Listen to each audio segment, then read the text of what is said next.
So I woke up to, I would say, general outrage over this idea that the Gold Coast Suns are going to trade away pick 6 to get Dan Rioli from Richmond.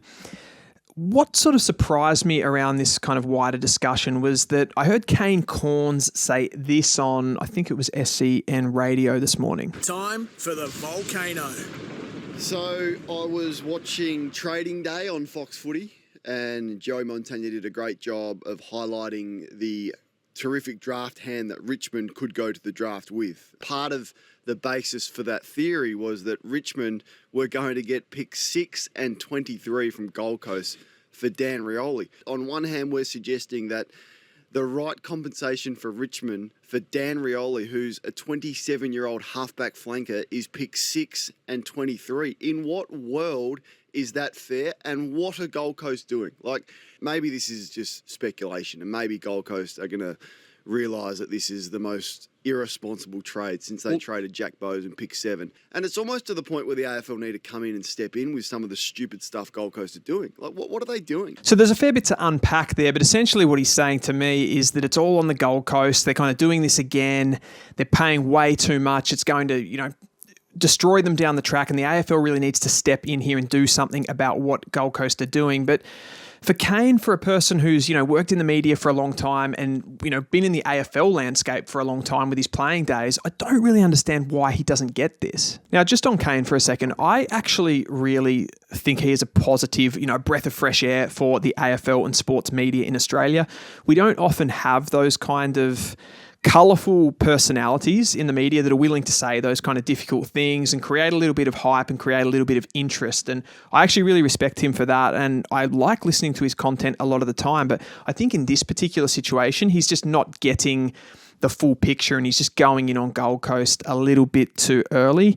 What I'll try to do in this video is sort of break down what's actually happening here and try to bring some logic from Gold Coast's side to kind of defend what they're kind of doing. Because if you actually look at it, it makes total sense. To do that, we really have to start with the academies, which ultimately, without going into too much detail in this video, because it's not really where I'm explaining the entire academy system, but it means that the 4 northern clubs, Sydney, the Gold Coast, GWS, and Brisbane, are all operating. The way that I like to see it is they're kind of operating in 2 different economies where you have raw draft pick value and then you have the points value that is attached to those draft picks. And they kind of run parallel and they mean something together, but they also mean something apart from each other. And that's what we're going to kind of break down here. So the Gold Coast have sort of undertaken this big trade and draft and just general list management ideology that they've sort of implemented over the last few years. They've done really well with their academy, at least in the last 2 years.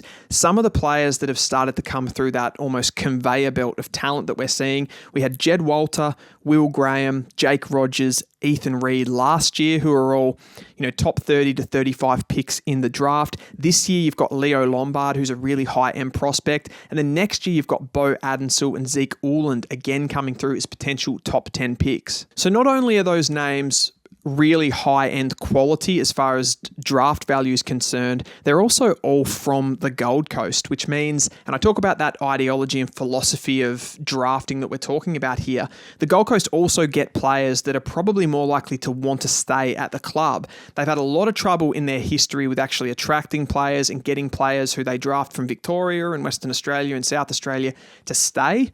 And doing this academy thing and investing more in the academy means that they can get players that are definitely going to want to stay. And if they're also rated as highly talented players, it's even better again. But as far as valuing these players, we're not talking about just raw draft picks. We're talking about points.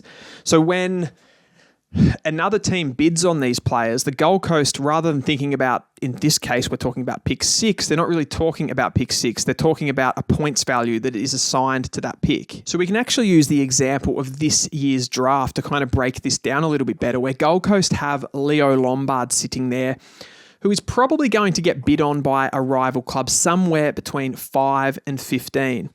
Now, already with Gold Coast holding pick 6, if a bid comes before that pick 6, it's a real risk for Gold Coast to be holding that pick because all of a sudden it gets eaten up in a bid. If a bid comes before that pick, it'll get eaten up in points value. So essentially, they won't get to use the pick at all. It'll just go straight to the Leo Lombard bid.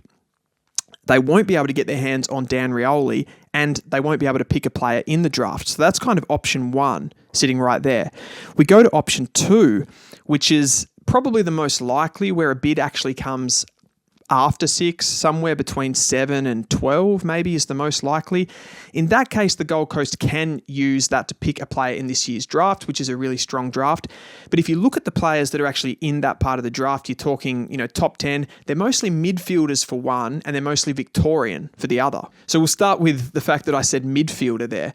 If you look at the Gold Coast midfield already, based on the talent that they've brought in recent years, you've got Noah Anderson sitting there as an A-grade midfielder. You've got Matty Rao. You've got Tuke Miller, who's aging but still in the best 22 and in that best midfield. You've got Sam Flanders.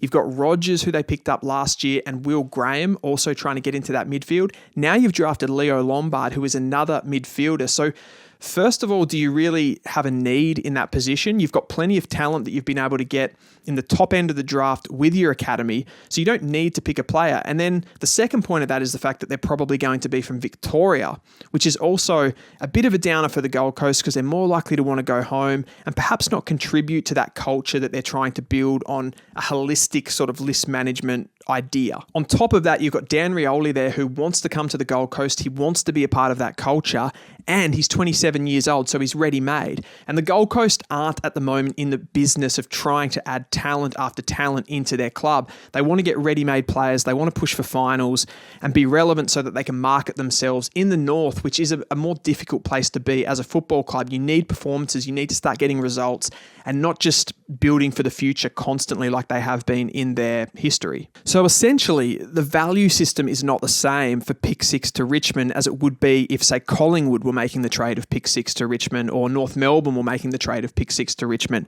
The Gold Coast Suns don't need this pick, and what they can do is turn it into Dan Rioli, still get Leo Lombard, so they still get their high-end top 10 midfielder coming into the club, as well as getting a ready-made halfback in a position that they actually need. They can swap that pick 6, and this is the thing that's not really being reported about. They'll swap that pick 6. They'll get a bunch of later picks off Richmond that Richmond have in the back end of the draft. They'll be able to use those picks as well as future picks that they'll be able to get off Richmond in this entire trade to be able to match bids on Lombard this year and then Adensel and Hewland in next year's draft. So it really is a win-win for Gold Coast. Back to Kane Cornes, he's assuming that all draft picks are equal to every single club. I think they're equal to the 14 clubs that don't have academies, but to the 4 northern clubs, they're operating on a pretty different economy and a pretty different system, and sometimes even a different ideology altogether, like the Gold Coast with the sort of cultural elements that they're trying to bring into their club. The only thing that I would say I agree with him on is the fact that because Gold Coast are paying in draft pick value overs for Dan Rioli, they're sort of strengthening a rival at the same time that they're strengthening themselves.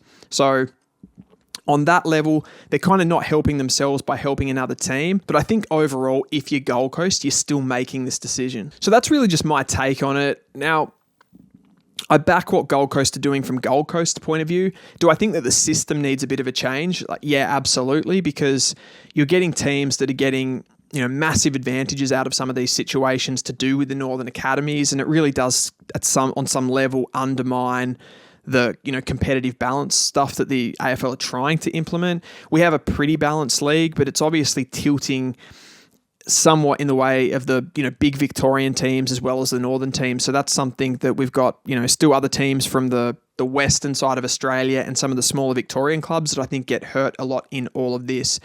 But that is a wrap. That's my take on that issue, just to clear up the specifically the pick 6 thing. And I'm going to be having plenty more videos coming out on draft stuff and even a little bit of trade stuff as well. So I thought I'd stick my nose into this one just because it kind of affects the draft as well as far as Richmond are concerned. That is a wrap for this one, guys, and I'll see you next time.